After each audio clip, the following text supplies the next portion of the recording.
Nah, saya akan menjelaskan tentang materi bullying ya.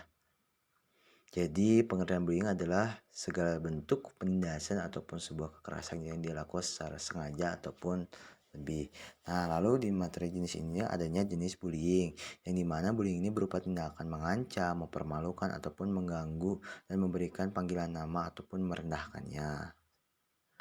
Lalu di tahap selanjutnya adanya kontak fisik secara langsung. Nah, yang berarti di mana pelaku ini biasanya mendorong atau menendang, yang berarti di mana kontak fisik ini langsung menggunakan fisik. Nah, Nah, di sini adanya perilaku nonverbal atau langsung. Nah, biasanya tindakan bullying ini melihatnya secara sinis. Jadi dia itu menunjukkan sebuah ekspresi yang memang benar-benar dia itu tidak suka gitu. Nah, lalu di sini adanya perilaku nonverbal tidak langsung, yang berarti tindakan ini berupa memanipulasi persahabatan gitu atau mengadu domba. Nah, lalu selanjutnya adanya pelecehan seksual nih. Yaitu tindakan bullying ini masuk dalam kategori kekerasan fisik atau verbal gitu. Nah, selanjutnya ada cyberbullying nih, yang di media sosial. Nah, biasanya ini adalah sebuah tindakan ataupun kekerasan dengan cara menyakiti orang lain melalui media sosial gitu. Ya seperti membuli atau menjatuhkan seseorang gitu, sehingga orang tersebut kalau bahasa sekarang itu adanya itu kena mental gitu.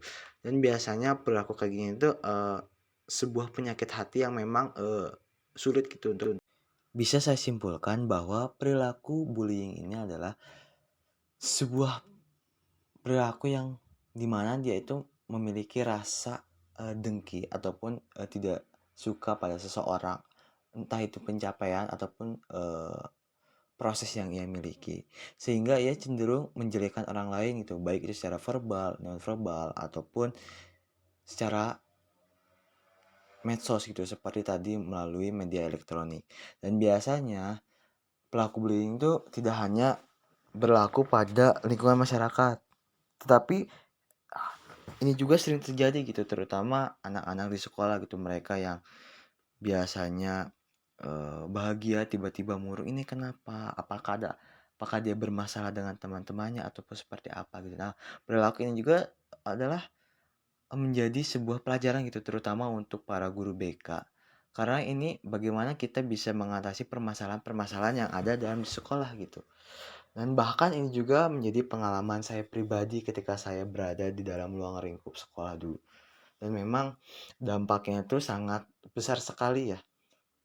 Dan sampai sekarang pun saya jika diingat kembali cukup sakit sekali gitu. Lebih baik ditampar gitu. Cuma sekali sakitnya daripada oleh sebuah perkataan ataupun mempermalukan di depan orang lain gitu. Karena itu adalah seperti sebuah momen gitu ataupun daya ingat kita itu sehingga sulit gitu untuk melupakan hal tersebut gitu. Nah, ini bisa menjadi pembelajaran gitu untuk kita semua. Dari hal yang tadi saya sampaikan, kita harus lebih berhati-hati gitu, terutama dalam berucap ataupun dalam melakukan sesuatu gitu. Karena pada akhirnya itu akan merugikan diri kita sendiri maupun orang lain gitu, akan dirugikan entah itu nanti ataupun apa yang akan terjadi di masa depan gitu. Karena kan kita tidak tahu gitu, apa yang kita lakukan ini bisa mengganggu orang lain gitu. Mohon maaf bila ada kesalahan. Assalamualaikum warahmatullahi wabarakatuh.